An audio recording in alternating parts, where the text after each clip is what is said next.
وہ اپنی جو فیکٹریز ہیں ان میں آگ لگا رہے ہیں.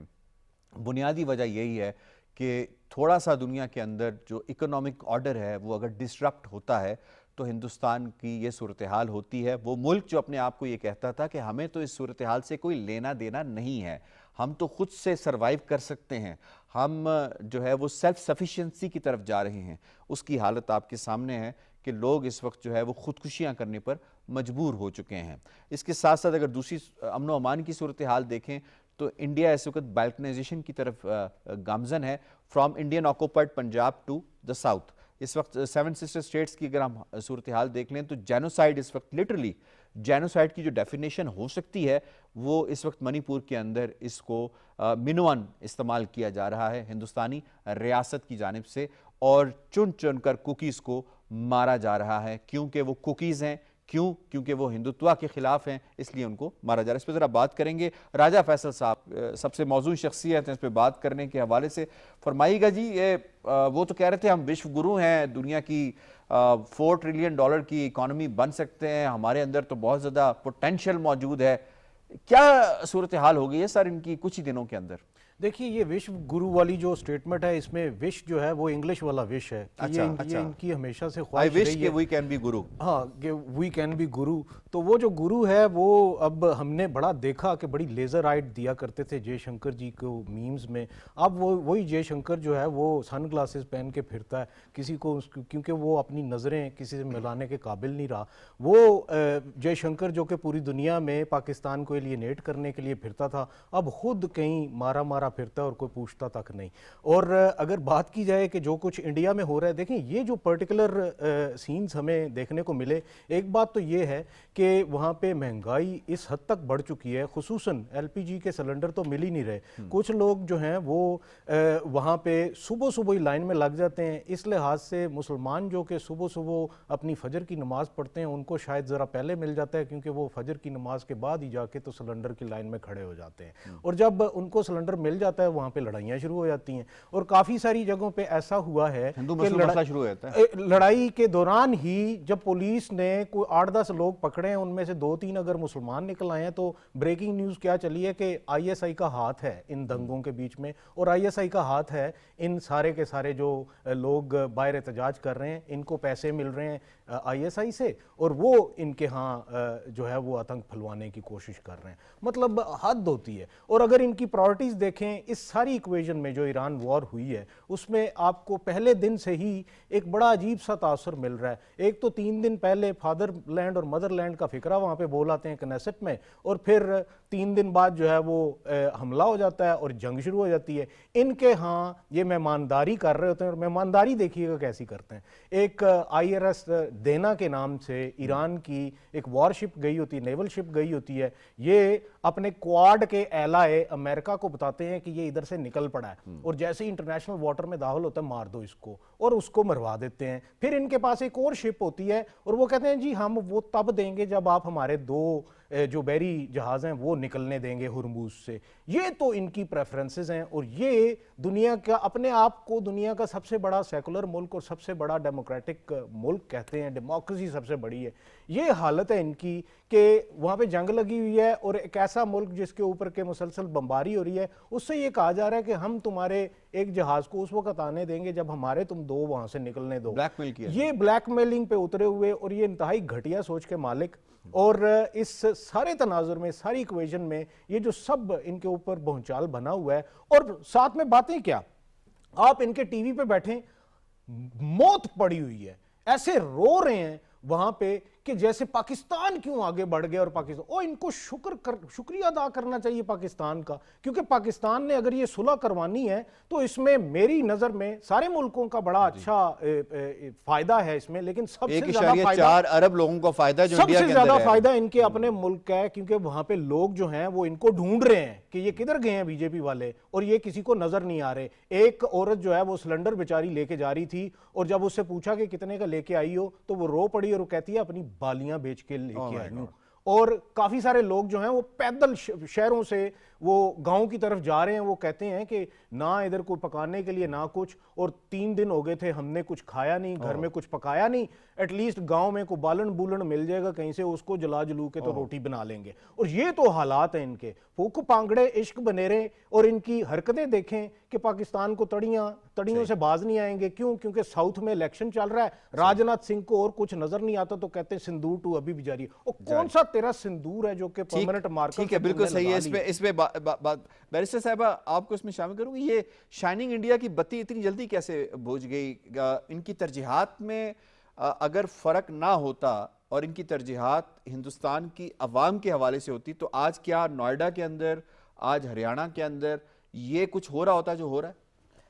جی دیکھیے, جہاں تک بتی کی بات ہے, مجھے لگتا ہے وہ فیوز, وہ سستا والا بلب تھا, وہ فوراً ہی لگا اور فوراً ہی اتر گیا. جس طرح ہندوستان میں ہوتا ہے, مندر بنتا ہے, تیسرے دن چھت لیک کرنا شروع ہو جاتی ہے, ایئرپورٹ بنتا ہے, ہوا چلتی ہے, اس کی چھت اڑ جاتی ہے.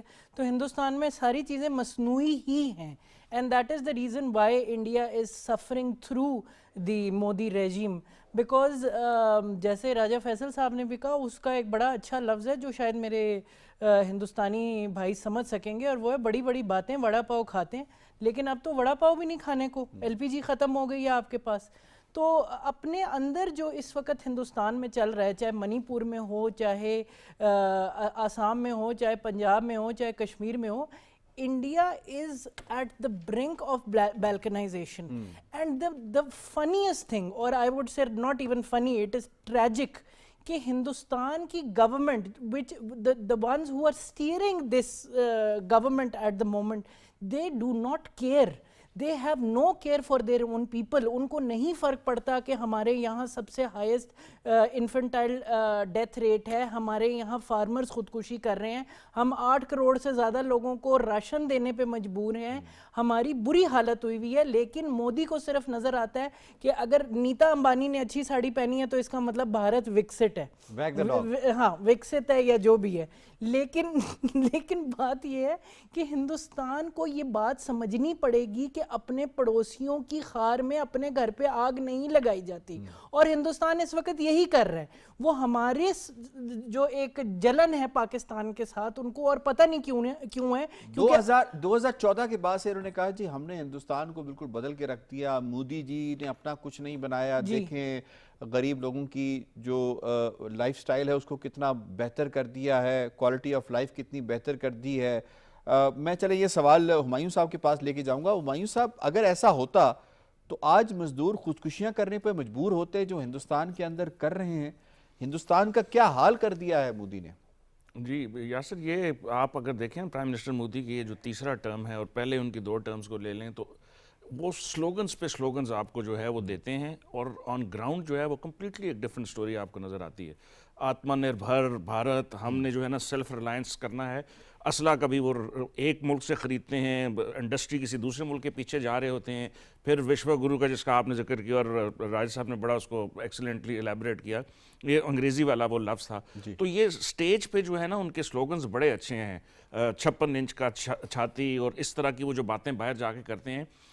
آپ کی اگر 80 کروڑ کی جو ہے ایک آبادی ہے جس کو آپ 2 وقت کا کھانا آپ اسٹیٹ دے رہی ہے, تو مطلب آپ کیسے جو ہے نا گلوبل لیول پہ جا کے اپنے آپ کو شائننگ انڈیا اور گلوبل جو ہے پاور اور جو ہے نا رائزنگ انڈیا کہتے ہیں.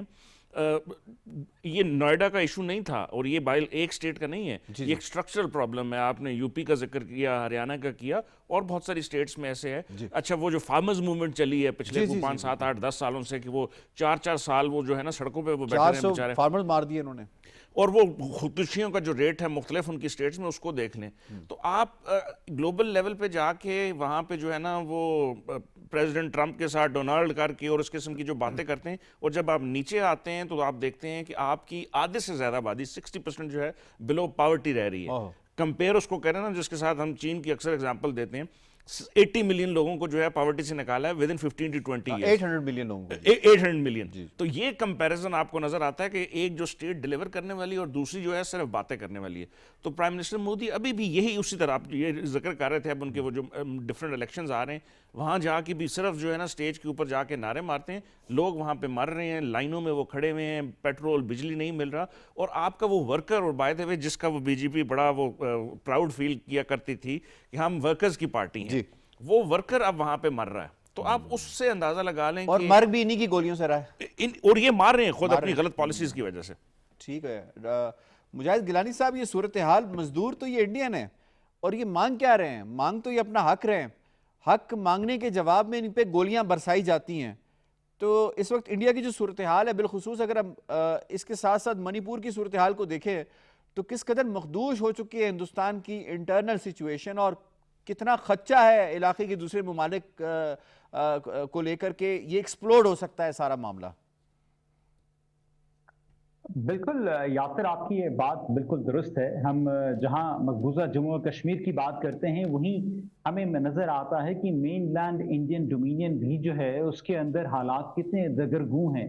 چلیں مقبوضہ جموں و کشمیر میں تو ہم کہہ دیتے ہیں کہ بھئی کشمیری ہیں, کشمیری مسلمان ہیں, بالخصوص وادی کے اندر, جن کو مارنے میں ان کو ویسے ہی بہت خوشی ملتی ہے.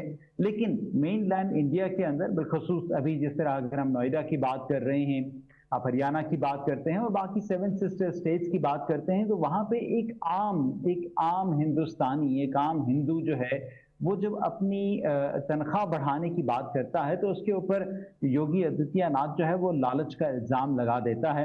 ابھی کچھ دنوں ہی پہلے جو ہے یوگی آدتیہ ناتھ نے تو یہاں تک دھمکی دے دی کہ اگر ہمیں پتا ہے کہ آپ لوگوں کی ڈوریاں اور رسیاں کون ہلا رہا ہے, ایک عام ہندوستانی اگر اپنا حق مانگنا شروع ہو جائے تو پھر بی جے پی والے جو ہیں ان کی طرف سے اس طرح کے بیانات آنا شروع ہو جاتے ہیں کہ وہ ان کو حق تو نہیں دیں گے لیکن حق کے علاوہ باقی جس طرح کے نعرے لگوانے ہیں, گولی دیں گے, پاکستان کے اوپر الزام لگوانا ہے.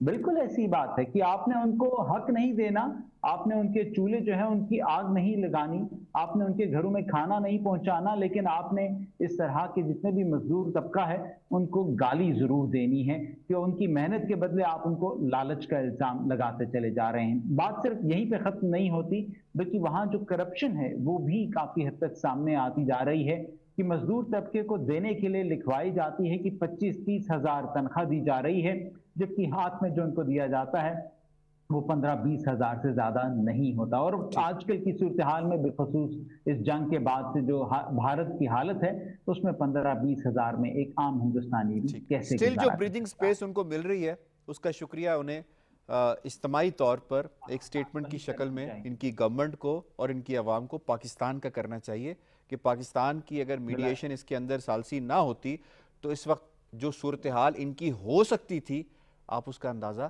لگا سکتے ہیں. آئی ہیو ٹو وائنڈ اپ. مجھے شکریہ ادا کرنا ہے اپنے تمام معزز مہمانوں کا. آج کی پروگرام کے حوالے سے تجزیہ, تبصرہ اور رپورٹ آپ نے ملاحظہ کی. پروگرام کے اتنا. یاسر رحمان کو دیجیے اجازت. اللہ نگہبان.